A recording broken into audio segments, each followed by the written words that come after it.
Hey girl, Marissa here. You are listening to the Codependent Dummy podcast. As a young woman, you have been raised, reinforced, and rewarded for putting the needs of others above your own. Now, in your 20s, you're finding yourself exhausted, exasperated, and enveloped in shit relationships, especially the one you have with yourself. Codependency is a way of being where we put the feelings, wants, and needs of others above our own in an unconscious attempt to meet our own feelings, wants, and needs. Sorry to break it to you, sis, but that is not sustainable. This podcast is to help you undo all that so you can stop playing small and start taking up space, you dummy. Let's get to it. All right, everyone. Today we have Paul Gilmartin. He is the host of the Mental Illness Happy Hour podcast. Paul, thank you for coming on. My pleasure. I loved having you on my podcast, so it's nice to reconnect. Oh, stuff it. All right. So codependency, it's a overused, understood term, I would argue. So I'm curious, in your own words, in your own experience, what does codependency mean to you? I would say having a poor sense of boundaries and allowing your battery to be be drained because you think that you can control something that you can't control, or you're afraid that if you don't do something, you're a bad person or people aren't going to like you. And so you wind up being inauthentic with what your needs are. Right. You know, it's a way of being disconnected from what your needs and your feelings are, because you feel that you have to perform some role to survive or get along. That was way too long. It wasn't. I mean, it wasn't. But what stands out is draining your battery, attempting to control what you can't control. Yeah. Everybody. This is a public service announcement. Like we can't. No. It's the Serenity Prayer. The Serenity Prayer to me is such a great guide for living. And it's a lifelong pursuit, I think, to truly understand what we have control over and what we don't. And when we don't have control, to say, do I need help for this? Do I just surrender to it? Is this something I just let go? Do I join a support group? Do I call a trusted friend? Do I get into therapy? And if it is something we have control over, do I join a support group for, feedback and guidance? Or do I just bring principles to my actions that, are in line with the person I want to be? Mm-hmm. Right. So for everyone who doesn't know, do you want to say the Serenity Prayer together? Sure. All right. God grant me the serenity to accept the things I cannot change, the courage to change the things I can, and the wisdom to know the difference. Mm-hmm. Which is really difficult sometimes, to know the difference between that. The first time I was in therapy, I was in my 20s, and I somehow the topic came up of my mom grabbing my ass and telling me how cute I was. And my therapist said, wow, that's incredibly inappropriate. And I was like, really? And she said, do you enjoy it? And I said, no. She said, then why do you do it? I said, because it makes my mom happy. Mm-hmm. And it wasn't even on my radar that that was something I could speak up about. that, Right. and even that it was inappropriate. I kind of become groomed to think of it as affection. Right. So even gaining the wisdom to know the difference is a consequence of therapy, support groups, listening to podcasts, etc. Right? Yeah. Like becoming conscious of that. Yeah. And hitting a bottom emotionally and saying, I don't know why I want to kill myself. And then beginning to sort it out, starting with, what are you feeling? Right. Which I didn't even know. I either felt euphoria, through getting drunk or promiscuity, or I felt dread or anger. Those were like my three emotions. Anger, euphoria, and dread. Yeah. Right. And you've talked on your show, I'll just, introduce everyone. Paul is in recovery. Mm-hmm. And I'm curious, how do you sense your experience with codependency has shifted, like pre-recovery? This is two parts, but yeah, what was it like pre-recovery? And what is it like nowadays? Mm-hmm. A lot of dread. Just feeling like I was at the mercy of what other people wanted, because if I didn't give them what they wanted, they would hate me or dislike me, or there would be confrontation, or I was a bad person. Right. And I think the fact that I was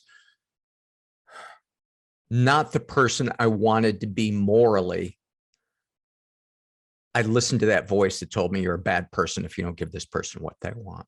This shame can be such a gasoline for codependency, right? Because we have no sense of self. When our self-esteem is rock bottom, it's like we can't take on any more shame, and right. and so we'll be inauthentic as a way to avoid feeling more shame or guilt. And not understanding where I end and somebody else begins was a revelation, right, to me. Yeah. I can't remember what your question was. Did I answer it? Oh, what did it look like pre-recovery? Dread. Yeah. Dread, anger, and then just, obsessively trying to find ways to escape, through addictions, again, promiscuity. It was just so uncomfortable being in my skin. And I didn't know why.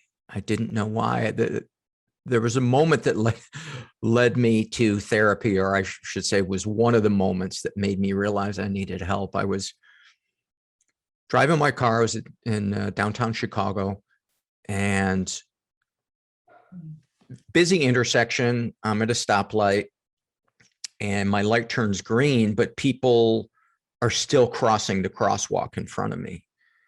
And because people are in the crosswalk, more people are crossing because they know the car isn't going to move. Right. And I don't even remember if I was late for something, but I tapped my horn.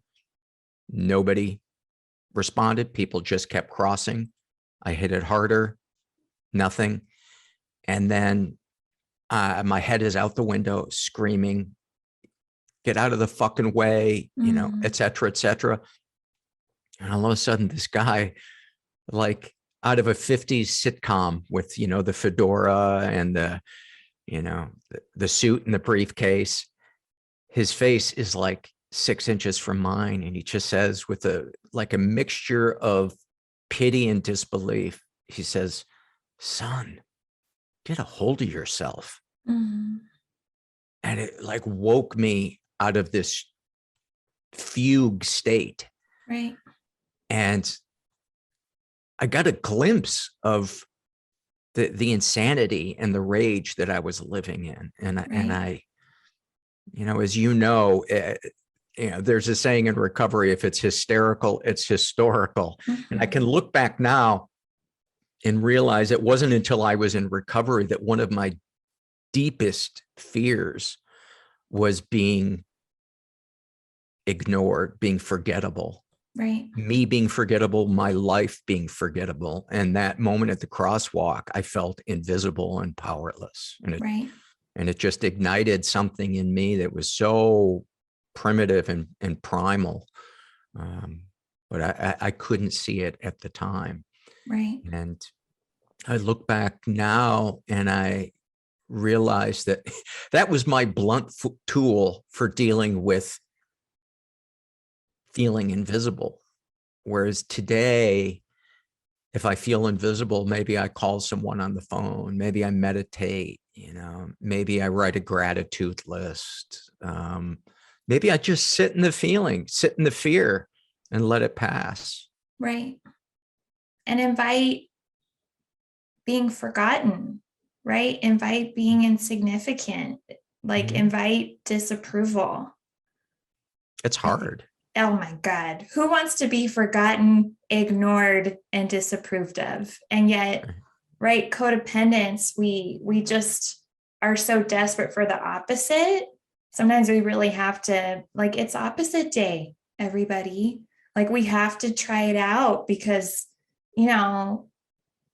being remembered, being noticed, being acknowledged by everyone all the time, or not getting that, of course we jump or kind of pull ourselves out of windows. Like I remember, I was like a volcano at times because I wasn't getting what I wanted, but had no idea how to get it.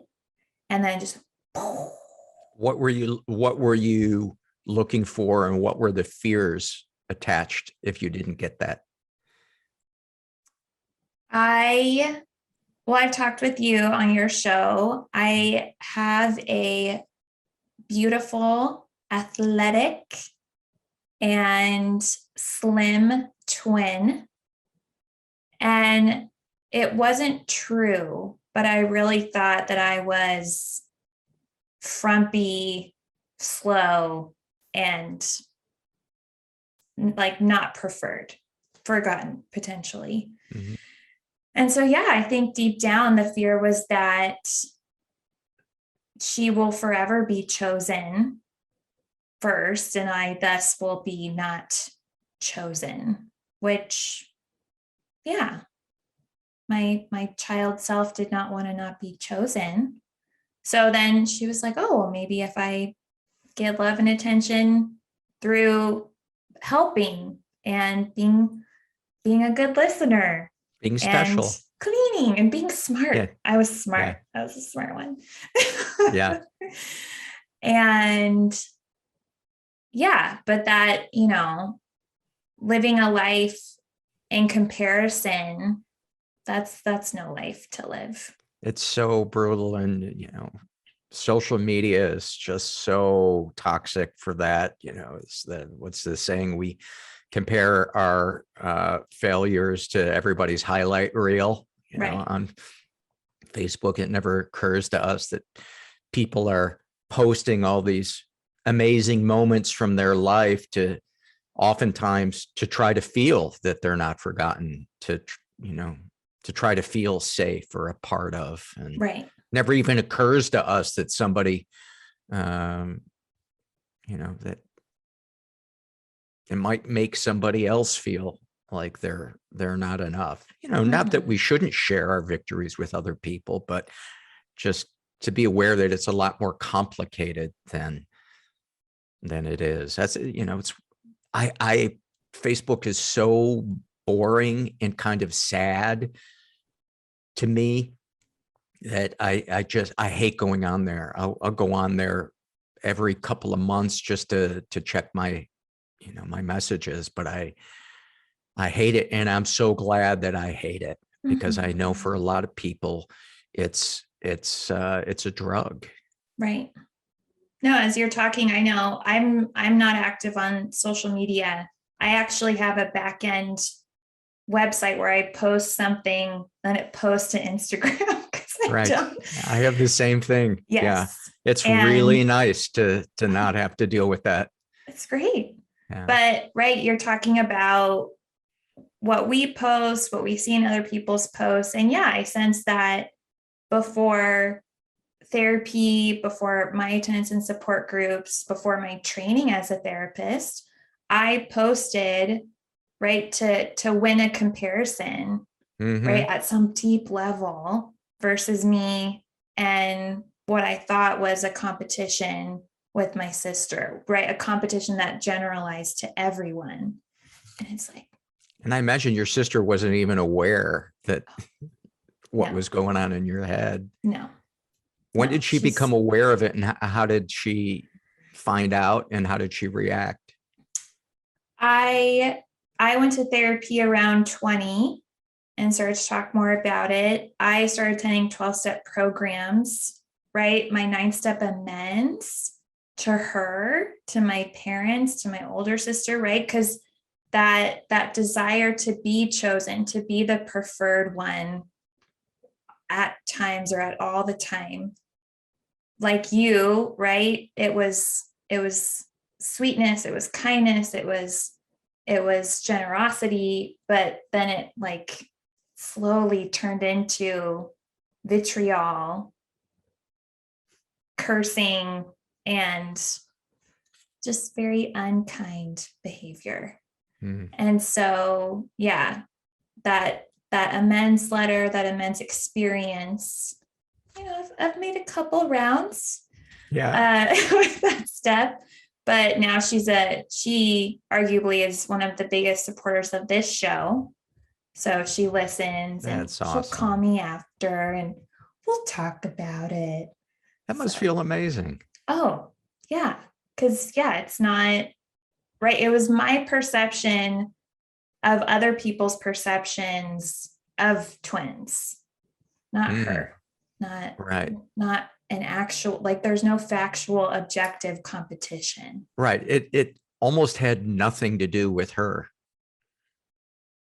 Or me. This has nothing to do with you, Marissa. Yeah. Okay. Back to you, Paul. Speaking of sisters and childhoods, and I'm curious, what experiences do you sense in your own life contributed to you developing codependent behaviors, codependency? That's an easy one. The feeling that my mom was too fragile on her own for our family to survive. I became her therapist at 7.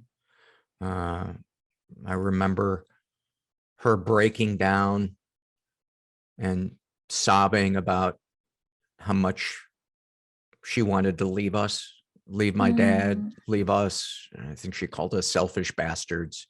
And I promised her that we would do better. And at the time, of course, I didn't realize how sick that was to say that in front of a child. And just from then on, I kind of appointed myself the person that would always listen to her, even though I would shut down and kind of almost dissociate when I would feel captive by her. But I felt like it was my duty to keep her happy, to give her what she wanted, because my dad had really no interest in her. He was just so in his own head and his own untreated alcoholism, very high functioning, but so trapped in his own head. And my brother and my mom did not get along, and he was not going to play the game that I played. And so I felt like it was up to me. Right. There's a role that's being cast, but your dad, he didn't make it to the audition. Your brother read the script and was like, I don't want to do this. And you saw, and you were like, oh gosh. The play has to go on. The audience will be disappointed. There's no one left. Mm-hmm. It's up to me. Yeah. It's up to me. And Right. there's kind of a sick pride in feeling parentified as a kid. You don't know how damaging it is, but you feel like I'm really smart if an adult is confiding in me about all these things, but you're so disconnected from your body and how often you're shutting down or you feel overwhelmed. Yeah, the good boy became my role. Right. Can we talk about the sick pride? I know, like, as you're speaking, I had an alcoholic ex-boyfriend in my early 20s. And yeah, like sick, twisted, but I loved the monopoly that I had on his physical, mental, emotional, spiritual well-being. Like, say more about the sick pride, like what comes up as you reflect on that. You feel almost like a therapist. I felt like I had this special power to understand people's needs and to meet them. And it's not that it's all bad in the long run, because you do learn empathy. You do learn to see verbal and physical cues, but it just becomes something that you're a slave to rather than it becoming something you're sensitive to. I think in some ways it helped the good parts of me to develop, but in a lot of ways it stunted my growth, especially in terms of taking care of myself. And my anger would come out in other ways instead of it coming out in a healthy way of expressing my feelings or, trying to get my needs met. Like you, sometimes I would feel pushed to the point of exploding. My sense of humor became very kind of bitter and biting. So yeah, it's so complicated. It's so complicated. Right. All right.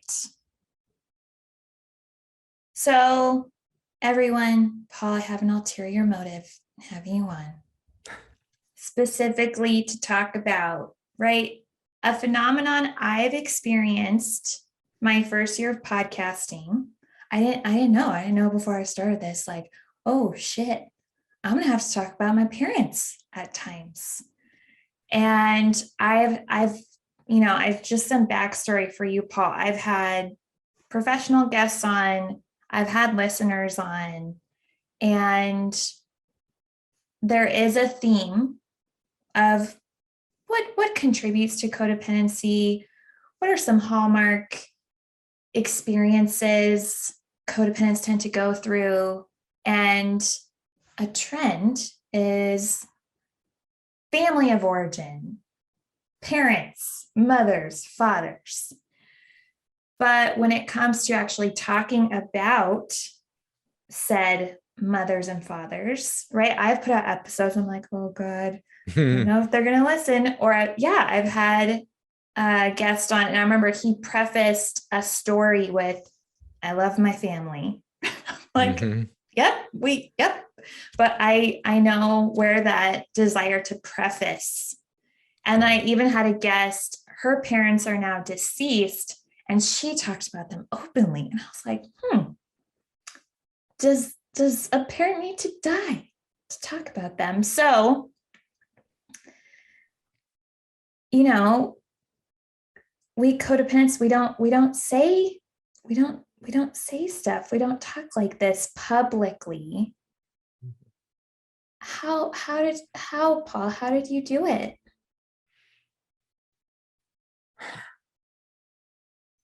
It was really hard, especially because I couldn't put into words what it was that I wanted to say.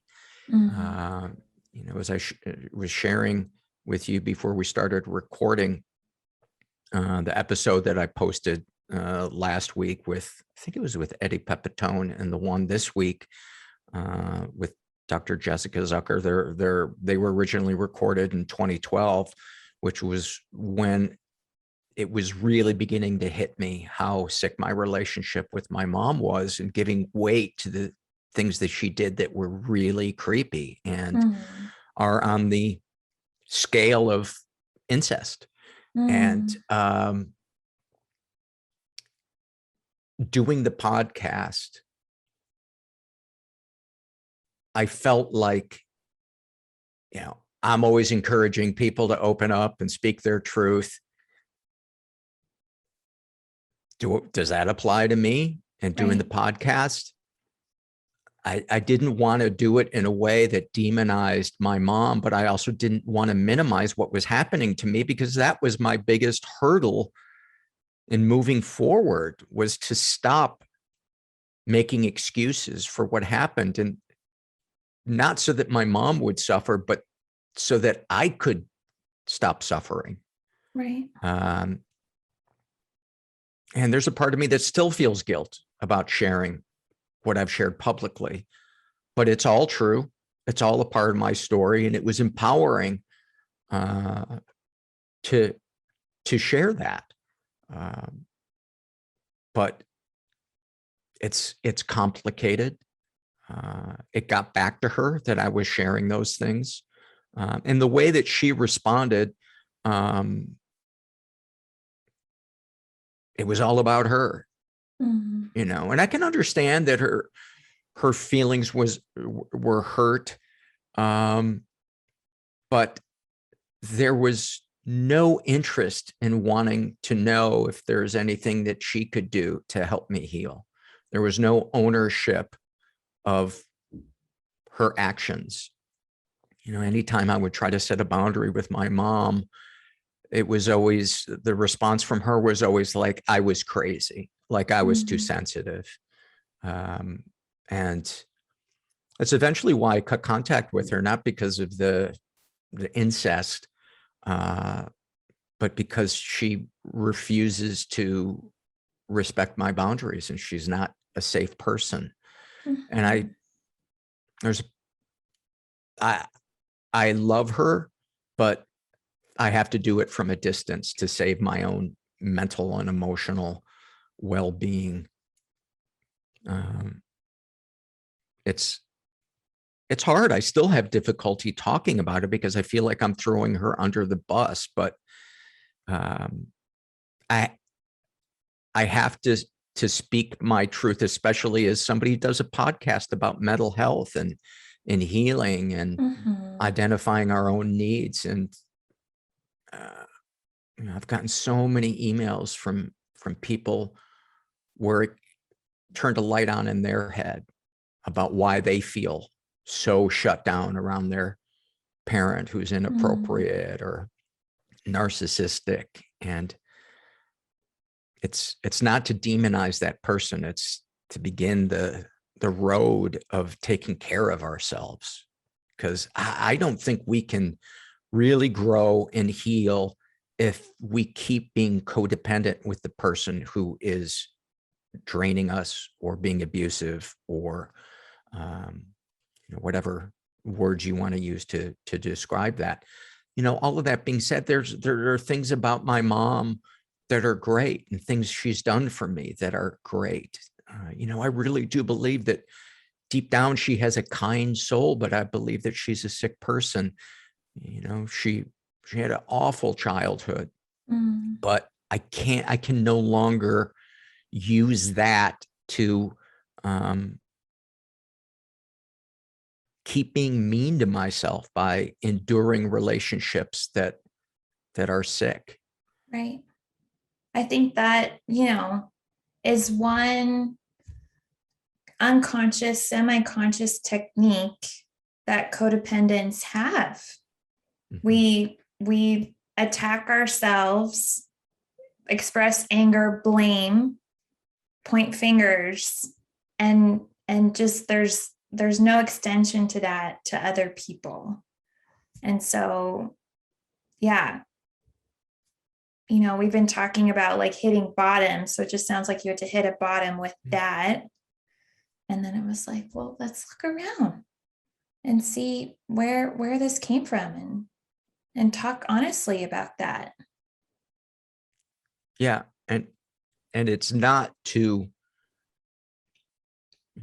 grade the person that we're having an issue with. It's to make sense of it so we can start to grow, because it keeps us stuck. I don't know who it was that said it, but they were saying to some person who was in therapy, you can't get married until you divorce your mother. Wow. Not meaning that you have to cut contact with her, but you have to stop letting her parentify you or spousifying you, or whatever that kind of sick relationship is. Right. And I'm sure there's a lot of women nodding their head because they've been in relationships with mama's boys, and they're trying to create intimacy with this man who is either afraid of it or feels like he's going to become overwhelmed because his primary female role model was overwhelming and invasive. Right. That was the case with me. I was incapable of intimacy until I set boundaries and started taking care of my own needs and listening to my body. And I had to deal with my addictions before I could hear what my body was saying, which was, boy, you really don't like being around this person or this other person, and I started listening to it and avoiding situations where I felt like I don't like being around this person. They're self-centered and draining. And at first I felt like, oh, I'm a bad person. I'm not giving them what they want. But I think once you start to get a taste of freedom, of letting go, of feeling like you got to be everything to everybody, once you feel that freedom, you want more of it because it feels awesome. And I don't have people in my life today that drain me or are toxic. Wow. I either avoid them or I keep them at arm's length. There's nothing wrong with saying, I got to go, and cutting a phone call short, or leaving the room, or leaving dinner, or whatever it is. Right. What's the phrase they say in codependence recovery? No is a complete sentence. You don't always have to say why you're saying no. Yeah. Because I don't want to. No. That makes me uncomfortable, whatever it is, but you don't owe people an explanation. Right. I'm curious, right? You talked about freedom, and you did mention, right? It sounds like you had a similar experience. You started your podcast, and you were like, oh shit, I have to start talking about these things I'm saying in therapy, or these memories, or this experience. And yeah, it is. It's so interesting. Like, I'll talk about ex-boyfriends, ex-friends, bosses, my sisters. But yeah, it's like, this pedestal that our parents, our moms, our dads, depending on our relationships with our parents, like whoever's highest. So you started to notice like this internal desire to share more, or like a need to tell more. But then and to feel seen, to feel validated, which felt icky to me. It felt selfish. And maybe it was, but there was a part of me that knew it was integral to me growing towards the person I wanted to be, that I had to speak my truth, even if it didn't please other people. And I had some people shame me. How dare you throw your mom under a bus publicly? You're a terrible son. Wow. So your mom reacting in other people, and then how, right? That's a big fear I sense in the telling. Like, how did you navigate that? How do you navigate that? Well, I try to make sure that it's the truth. Is it necessary to say what I'm saying? Those are some of the questions that I ask myself. And I think there was a period where it felt like lava that I had been holding in my whole life, and I had to let it out. While I mention it occasionally today, it doesn't feel like it's unnecessary.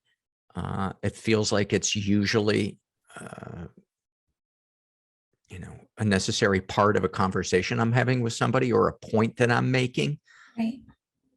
And the other thing I'd like to mention too is that I've taken ownership over where I was objectifying towards women, where I was a pig, where I turned around and, did, even though it wasn't with a child, I did things that my mom did to me. I objectified women, and I didn't really care about them as people. They were an object to serve my needs, to validate me. And I don't know if I couldn't see it at the time, or I chose not to see it at the time, but I feel shame and regret about the person that I was. And I feel that it's important to say that, because I think we have to talk about the cycle of abuse as a whole, especially if we became an abuser, which I did. And I'd like to think I'm not that person anymore. But, if I'm going to quote unquote throw my mom under the bus, and I was abusive as well, I need to share that. Because that is also a part of my truth. It's a part that's hard to talk about, but it feels like it's only fair if I'm going to share that I was a victim, to also share that I was a victimizer. Right. Right. So asking, is it true? Is it necessary? And for you, you were like, yep, it's true. Yep. In this context, it's necessary. And one of the things that I was surprised by were emails that I would get from people who had been, abused or violated or objectified, was saying, I will never get an apology, from the man who violated me or objectified me. But it was nice hearing you own that. And that was comforting to me. And that kind of reconfirmed in my mind that I was doing the right thing by sharing that ugly truth about my past. Right. Right. So is it true? Is it necessary? And then also, like how, if and when I am sharing about someone, if I have acted similarly, or if I am like, if I'm pointing my finger, how potentially might 3 be pointing back at me? Yeah. Yeah. Right. It'd be so nice. Just point, but we can't, right? Long-term, big picture. It's so nice to blame, but how much, what do you think the expiration is on contentment from blaming someone 100%? I don't know if there's ever contentment from blaming somebody 100%, because I think until we can own our part and where we've wronged people, we can't see ourselves in other people, the other people that we resent, and then we can't have compassion for them. And it just stays as resentment and being solely a victim. And that's not that there aren't instances where people are truly solely a victim and they haven't turned around and harmed somebody else. That's not my story, with my mom. But for some people, that might be. Mm-hmm. And I'm not saying that I don't know. I'll let them speak for themselves, because it's not my experience. I'm almost always able to find some flaw in myself that I resent in someone else. I consider that being multi-talented. I hate that part. I'm like, why 3 fingers? Yes.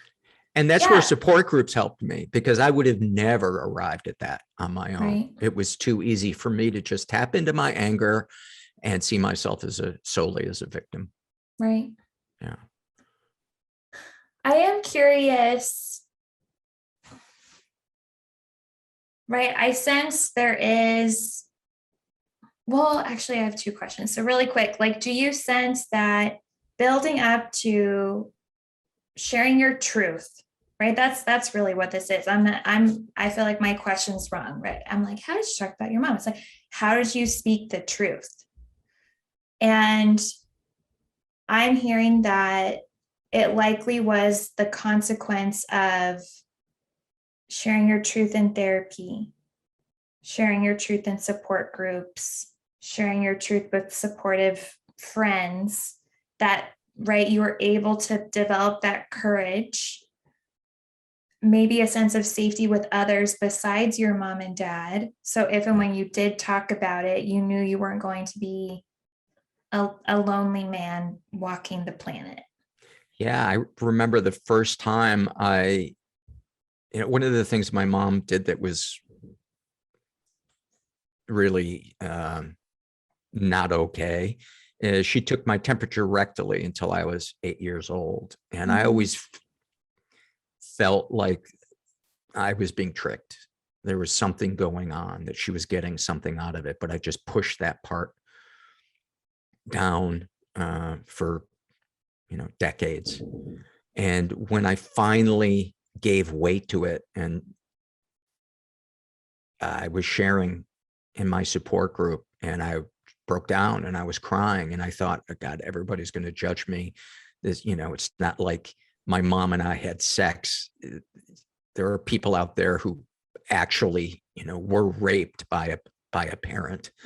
Who am I to make such a big deal about this? And I looked up, and people in my support group were crying with me. And that was a big moment in me beginning to have empathy for myself.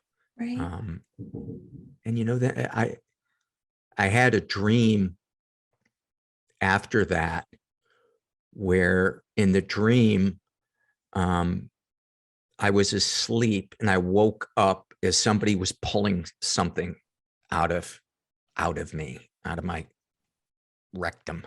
And they were all like giggling and laughing. And I, was furious. And I was like, how is that funny? That's rape. And it wasn't until I had that dream that I could say, what my mom did to me was a form of rape. Inserting something into somebody for your own gratification, right, is a form of rape. And I would have never used that word if I hadn't had that dream. Wow. Right. So sensing that you're developing this courage, you share about this in your support group. You are met with empathy and compassion. And with that in a dream, like the anger was able to, like the fucked upness was able to come out when you were 5, 6, 7, 8. There was no mirror for that. There was no empathy. No. Mm-hmm. No. It's still hard to talk about it because there's a part of me that is still afraid that I'm making too big of a deal of it, that I'm a baby, I'm an exaggerator. I don't know if that will ever go away, but the volume of that voice has definitely gone down over the years. And it's been 9 years since I confronted that truth. Mm-hmm. You're a baby, you're being over dramatic. And as I began to speak my truth, I realized how many other people did that as well with their truth. You know, there was a guest I had on, Andrea Abbott, and she was sharing about how in a drunken stupor, her father would rape her.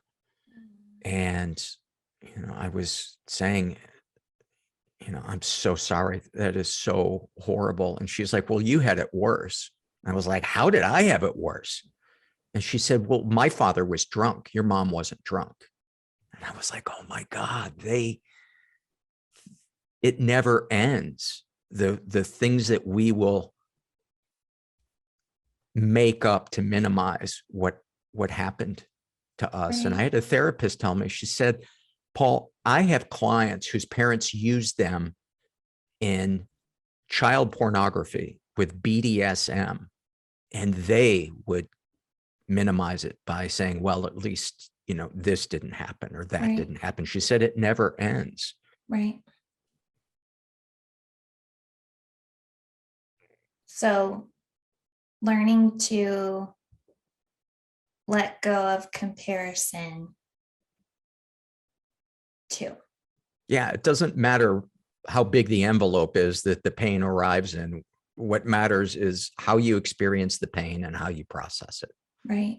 That's the lesson that I learned from it.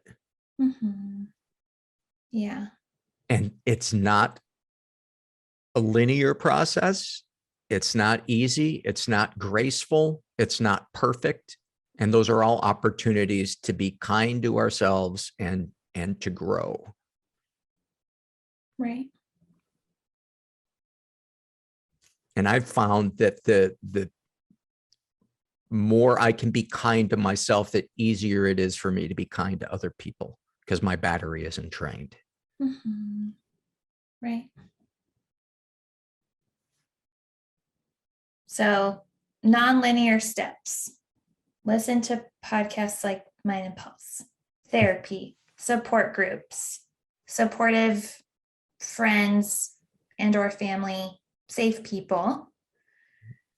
Talking openly as you need to, right? We're not sure if hopefully some of your listeners are going to be starting some amazing podcasts. And listening to your body, being kind to yourself, and experiencing the freedom that comes, asking, is it right or is it necessary? And I think a nonlinear step that you were tasked with, and I sense I am being tasked with, is really modeling. This is how you do it. And we're learning as we go. But modeling, like, right, like mm-hmm. I have a journaling, a collection of journaling prompts for the listeners. And I had a young woman, she wrote in and she said, I haven't been able to think about my past. And these prompts plus this show they're like slowly starting to help her unravel and become conscious of what did contribute to her codependency. But yeah, without writing, without listening, without therapy, there's, good luck. But it's right, you're going to be groping in the dark. Yeah, it got buried in layers in the middle of confusion. It is going to be unburied, unearthed in layers filled with confusion, in my opinion. Yeah. That's great. And I think that's why we need help, because it can be so confusing and overwhelming. And the thing we never think about is we can help other people by letting them be of service to us by helping us. But also understanding where the boundaries are and making sure that we don't drain other people. And that's such a nuanced thing, especially when we feel like we're on fire, to be aware of other people's boundaries and that they have lives outside of us. And that's such a complicated thing because, one of the things that people say when they're suicidal is, I feel like I'm a burden to everybody.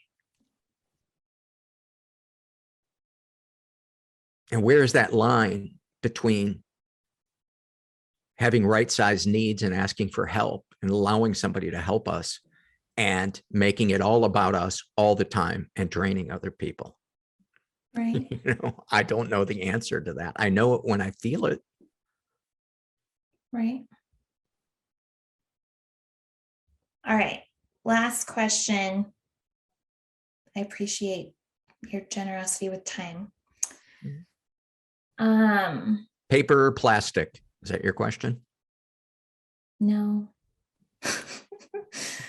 So one thing too, another phenomenon I'm experiencing, I'm sure you've experienced it. You're almost 10 years podcasting. I provide suggestions, advice, experience, and yet my hope is I'm helping my listeners, amongst a certain set of goals to really become self-reliant, right? Codependent over here, independent over here, healthy interdependence. And I talk about self-care a lot. You remind people of self-care a lot.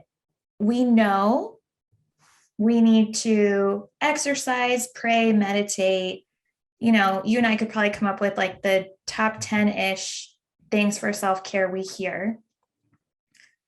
But to help my listeners be creative, be self-reliant, I wonder if you can share a unique idiosyncratic coping skill that you have, not so they can do it, but so they can be like, oh, Paul does this thing. I don't have to be so reliant on all these lists and all these recommendations. If this works for me, I can keep doing it. Or if I want to try this, I have permission to. So a unique coping skill to share. Laying down when I feel overwhelmed, even if I'm not tired or my to-do list is untouched. I don't think I've ever heard lay down on those lists. Yeah. Sometimes from 4 to 6 in the afternoon, just because it feels good to get under the covers and to snuggle with my dog, and because I feel overwhelmed or I'm anxious or I'm tired. But oftentimes I'm not even tired. I just need to recharge my battery. I want to lay down. I don't want to deal with the world for 2 hours. And when I wake up, I usually feel better. My battery feels a little recharged, and I got a little loving with my dog. Sadie? Gracie. Oh. Yes. Close. So close. So laying down. And don't tell yourself you're lazy. You're lay being nice to down. yourself. What would you tell your best friend if they're like, I feel completely overwhelmed and I didn't get to anything on my to-do list, but I just really want to get under the covers? Would you tell your best friend, no, you are lazy? No, you would Yeah. say, good for you. Go do it. Lay down for 3 hours. Mhm. Snuggle with that dog. Rest. Rest. Mhm. Yeah.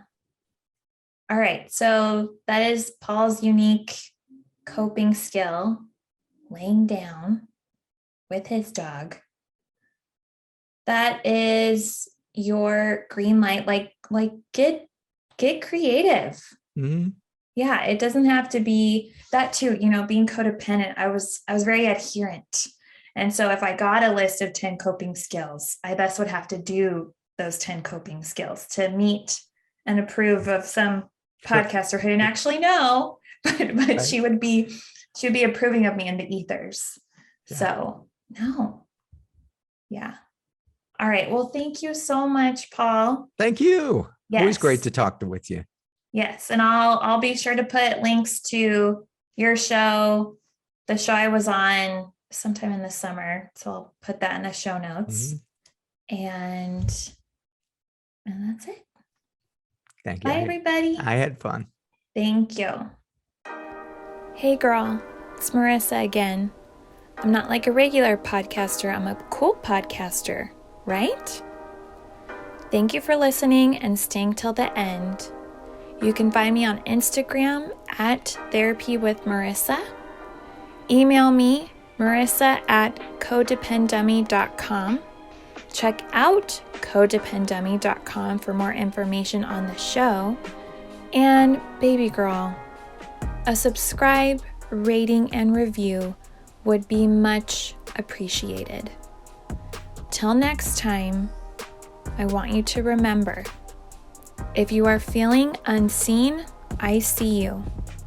If you are feeling unheard, I hear you.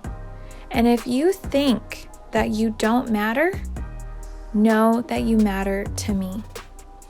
I want you to go out there so you can stop playing small and start taking up space, you dummy.